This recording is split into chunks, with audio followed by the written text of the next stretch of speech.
Hello, I'm Shane Lamb, and I'm the owner of Green Hills Guitar Studio in Nashville, Tennessee. I teach guitar, songwriting, and music theory. I play in a couple bands, I make my own music, I play on records, and so I work with a lot of singer-songwriters, and I work with a lot of guitar players. And the reason I wanted to make this course is because I think the way that people approach learning, organizing the guitar neck, which is kind of a complicated little instrument. You have middle C in two places because of the way the guitar is tuned, the way patterns fall under your fingers. Some are easier than others, and that can naturally create blind spots.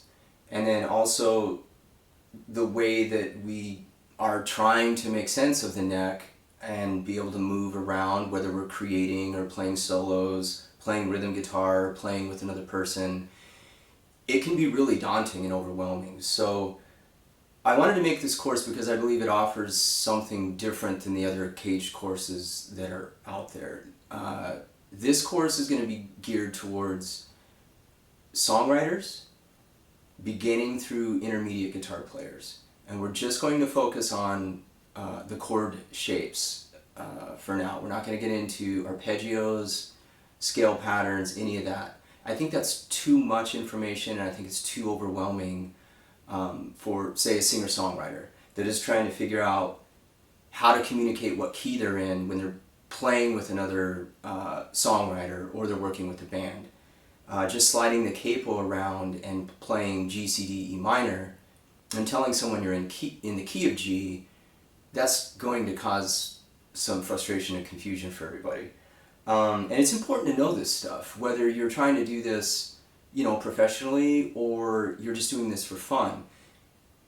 It's important to understand the neck and how you can move around. It'll decrease your stress and your anxiety, and you'll be stumbling around less, and you'll be able to jump in, fall into playing with other people much faster and much easier. So what we'll do in this course, what I'll demonstrate to you, is the foundation of the CAGED system. And I've seen this method work for tons of students that I've taught over the years, like I've said, that have come in that are having difficulty understanding how these patterns work and what to do with them and how to get out of a rut. So this method works. It is going to be different, I think, than what you typically find online. We're going to go a little deeper and spend a little more time, and then in the next series we'll start spreading this out a little bit. But this is the foundation of a really good way to see and understand the guitar neck. So we'll start with the primary shapes. I'll show you how to move them around the neck.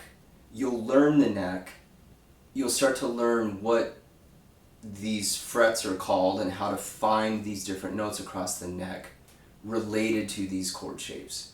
And these chord shapes are used all the time. So if you're a beginning guitar player, these are some of the first chords you learn right away. If you've been playing for a while, you've played these chords a lot, but being able to move around the neck and see them in relationship to other chord shapes, that's where the challenge is. A lot of guitar players learn scales, so they're seeing the neck this way, one note at a time. What the CAGED system does is it allows you to see a chord shape, so it's a block of information, and they kind of fit together like a jigsaw puzzle. We'll start with the open position chords. I'll give demonstrations for each chord. I'll give some lessons for each chord, and I've created some quizzes that you'll go through that will ensure that you're doing your homework and that you're learning the neck and you're putting these pieces together. Otherwise, you're going to stay frustrated and you're just going to keep bouncing around from different videos and trying to read tabs and put information together without having a strong foundation. So that's my goal with this course, is to clarify any blind spots or any questions that you have so that we can move on to the next part of the CAGED system. Okay, so let's get started. We'll start with the C chord next.